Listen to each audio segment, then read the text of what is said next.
باللہ من الشیطان الرجیم بسم اللہ الرحمن الرحیم۔ نبی پاک صلی اللہ علیہ وسلم اہم معاملات میں بڑے بڑے صحابہ کرام کے ساتھ مشورہ فرمایا کرتے تھے۔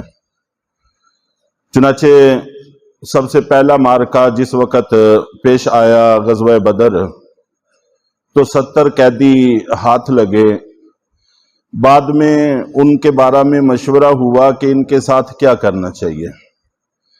حضرت ابو بکر صدیق رضی اللہ تعالیٰ عنہ کی رائے تھی کہ فدیہ لے کر چھوڑ دینا چاہیے، اور جبکہ حضرت عمر فاروق رضی اللہ تعالیٰ عنہ کی رائے تھی کہ ان کا خوب خون بہانا چاہیے اور ہر شخص اپنے رشتہ دار کو قتل کرے۔ تو اللہ کے نبی صلی اللہ علیہ وسلم نے حضرت ابو بکر صدیق رضی اللہ تعالیٰ عنہ کی رائے پر فیصلہ دیا۔ بعد میں پھر اللہ تعالیٰ کی طرف سے تنبیہ بھی ہوئی کہ ان کے ساتھ نرمی کا رویہ، نرمی کا برتاؤ نہیں کرنا چاہیے تھا۔ تو نبی پاک صلی اللہ علیہ وسلم عام طور پر بڑے بڑے حضرات سے مشورہ فرمایا کرتے تھے، بلکہ مسند احمد میں ہے کہ ایک موقع پر آپ نے ارشاد فرمایا حضرت ابو بکر صدیق رضی اللہ تعالیٰ عنہ اور حضرت عمر فاروق رضی اللہ تعالیٰ عنہ کو کہ اگر کسی معاملے پر تم دونوں کی رائے ایک ہو جائے، تم دونوں متفق ہو جاؤ، تو میں تمہارے خلاف نہیں جاؤں گا، یعنی تمہاری رائے کو اختیار کر لوں گا، اس سے ہٹ کر فیصلہ نہیں فرماؤں گا۔ یہ آپ نبی پاک صلی اللہ علیہ وسلم کا اعتماد تھا اپنے وزیروں پر اور اپنے مشیروں پر اور ان کی اہلیت پر اور ان کی صلاحیتوں پر۔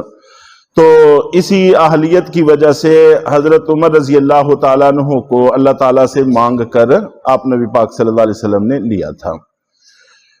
تو اہم امور میں بڑے بڑے حضرات سے، صاحب الرائے حضرات سے مشورہ لینا چاہیے۔ حضرت علی رضی اللہ تعالی عنہ نے ایک دفعہ نبی پاک صلی اللہ علیہ وسلم سے سوال کیا کہ بعض معاملات ایسے ہوتے ہیں کہ ان میں ہم اللہ کی طرف سے اور سنت کے اندر کوئی واضح ہدایت نہیں پاتے، اور یہ بات میں نے پہلے عرض کر دی تھی کہ جس کے بارے میں اللہ اور اللہ کے رسول کا واضح حکم آ جائے تو اس میں تو کوئی مشورے کی گنجائش رہتی ہی نہیں۔ مشورے کی گنجائش ہوتی ہی ان معاملات میں ہے کہ جن میں واضح حکم ہمیں معلوم نہ ہو۔ تو حضرت علی رضی اللہ تعالی عنہ نے سوال کیا، اور یہ صحابہ کرام کی بڑی دانائی تھی، دانش مندی تھی کہ کسی پہلو کو بھی آپ اس حال میں نہیں چھوڑ کر گئے کہ جس کی وضاحت نہیں کروا لی گئی۔ چنانچہ عرض کیا کہ اللہ کے نبی، اللہ اور اللہ کے رسول کی طرف سے اگر واضح ہدایت نہ ملے تو پھر ہم کن سے مشورہ کیا کریں، کن سے بات پوچھا کریں؟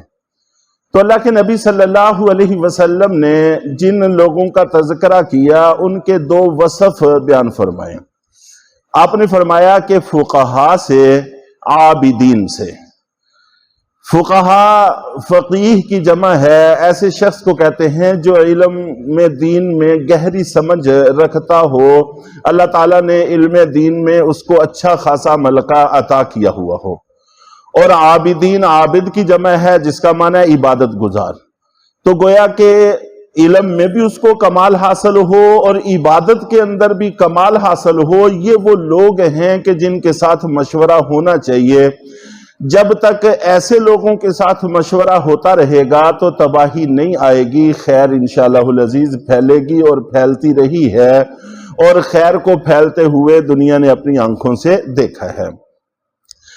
اور ایک موقع پر آپ نبی پاک صلی اللہ علیہ وسلم نے یہ بھی ارشاد فرمایا، یہ واضح ہدایات ہیں مشاورت کے حوالہ سے، سلطنتوں کے حوالہ سے، حکومتوں کے حوالہ سے، جن کو ملحوظ خاطر رکھنا چاہیے، کہ آپ نبی پاک صلی اللہ علیہ وسلم نے ارشاد فرمایا کہ جس وقت تمہارے حکمران تم میں سے بہترین لوگ ہوں، اور بہترین ہونے کا مفہوم سب سمجھتے ہیں کہ جیسے اللہ کے نبی صلی اللہ علیہ وسلم کل کائنات میں سب سے بہترین تھے، آپ حکمران تھے، اور جب آپ دنیا سے تشریف لے گئے تو اس وقت جتنے لوگ تھے ان میں سے جو سب سے بہترین تھے دین کے اعتبار سے، تقوی کے اعتبار سے، علم کے اعتبار سے، سمجھ اور دانائی کے اعتبار سے، وہ حضرت ابوبکر صدیق رضی اللہ تعالیٰ عنہ تھے۔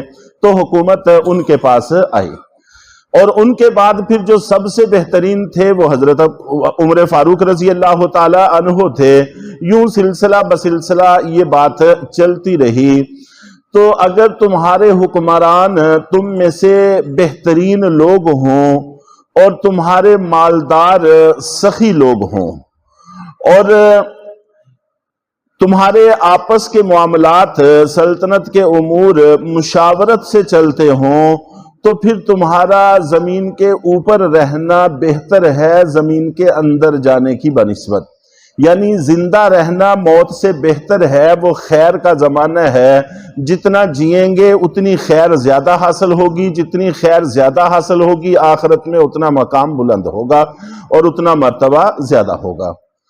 اور اگر معاملات اس کے برعکس ہو جائیں کہ تمہارے حکمران تم میں سے بدترین لوگ ہوں اور تمہارے مالدار بخیل لوگ ہوں اور تمہارے امور معاملات عورتوں کے سپرد ہو جائیں، چنانچہ عورتوں کے سپرد ہونے کے اعتبار سے ہر گھر کا بھی یہ المیہ ہے اور سلطنتوں کا بھی المیہ ہے، اور کچھ نہ صحیح تو وزیر صدر نہ صحیح تو بہرحال ان کے مشیر تو خواتین ہی ہوتی ہیں، جنرل سیکرٹری خواتین ہوتی ہیں اور یہی لے کر چلتی ہیں حکمرانوں کو۔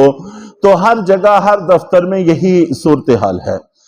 تو اگر یہ صورت ہو جائے کہ تمہارے معاملات عورتوں کے سپرد ہو جائیں تو پھر تمہارا زمین کے اوپر رہنے کی بنسبت زمین میں چلے جانا بہتر ہے، یعنی زندہ رہنے سے مرنا بہتر ہے۔ جو مر جائیں گے وہ فائدے میں رہ جائیں گے، جو زندہ رہیں گے وہ خیر سے محرومی کی طرف بڑھتے رہیں گے، اور جتنا خیر سے محروم رہیں گے اتنے ہی آخرت میں درجات کم ہوں گے اور آخرت میں مشکلات بڑھ جائیں گی۔ تو اس سے ہمیں جو باتیں سمجھ میں آتی ہیں وہ بالکل واضح ہیں، ان کو نہ بھی دہرایا جائے، تذکرہ نہ بھی کیا جائے، تب بھی یہ باتیں بالکل واضح ہیں۔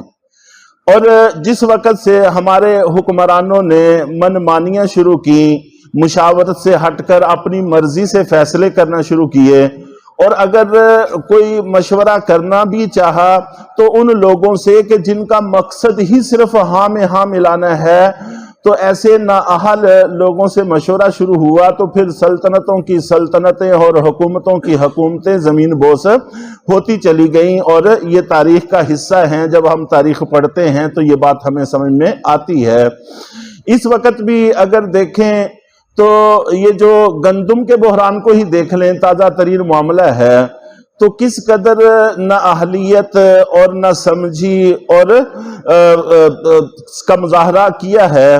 تو اپنے ملک کے زمیندار کسانوں کو موت کی گھاٹ کی طرف بڑھا دیا ہے، اور باہر سے جو دنیا جہان کا گند خرید کر اپنے ملک میں رکھ لیا ہے، جو نہ انسانوں کے استعمال کے قابل ہے اور نہ ہی حیوانوں کے استعمال کے قابل ہے۔ تو پھر اس طرح کے فیصلے ہوتے ہیں اور اس طرح کے نتائج نکلتے ہیں، اور یہ صرف ایک چیز ہے جو بطور مثال کے ہے ہمارے سامنے ہے۔ کتنے ہی معاملات ہیں جو ہم عوام کے سامنے ہوتے ہی نہیں ہیں، ہمیں پتہ ہی نہیں ہوتا، وگرنہ ہر شعبے میں یہی کچھ ہو رہا ہے۔ تو بہرحال یہ ایک اہم ترین معاملہ ہے، اور امام ابو بکر جساس رحمۃ اللہ علیہ نے احکام القرآن پر ایک کتاب لکھی ہے، بہت بڑے مفسر ہوئے ہیں، امام ہوئے ہیں۔ انہوں نے صرف ان احکام کو لیا ہے جو قرآن پاک میں احکام موجود ہیں، مسائل موجود ہیں، ان پر کتاب لکھی ہے۔ تو انہوں نے یہاں پر بحث کرتے ہوئے یہ بات لکھی ہے کہ یہ مشورہ حکمرانوں کے لیے، سلطنتوں کے لیے، بلکہ یہاں تک کہ نبی پاک صلی اللہ علیہ وسلم کے لیے بھی صحابہ کرام سے واجب تھا۔ صرف ثواب دیدی نہیں ہے، اختیاری نہیں ہے، بلکہ یہ مشورہ واجب ہے۔ اگر ترک مشورہ ہوگا اور نااہلوں سے مشورہ ہوگا تو ترک واجب کا گناہ ہوگا، کبیرہ گناہ ہے۔ تو فسق اور فجور ہے، تو اس لیے مشورہ اہل لوگوں سے ہونا چاہیے، اور مشورے کے بغیر کسی حکمران کو کوئی گنجائش حاصل نہیں ہے، کوئی اجازت حاصل نہیں ہے کہ وہ سلطنتوں اور قوم و ملت کے ساتھ اس طرح کے کھلواڑ کرے۔ تو اللہ تعالی ہم سب کو سمجھ عطا فرمائیں اور صحیح راستے پر چلنے کی توفیق عطا فرمائیں۔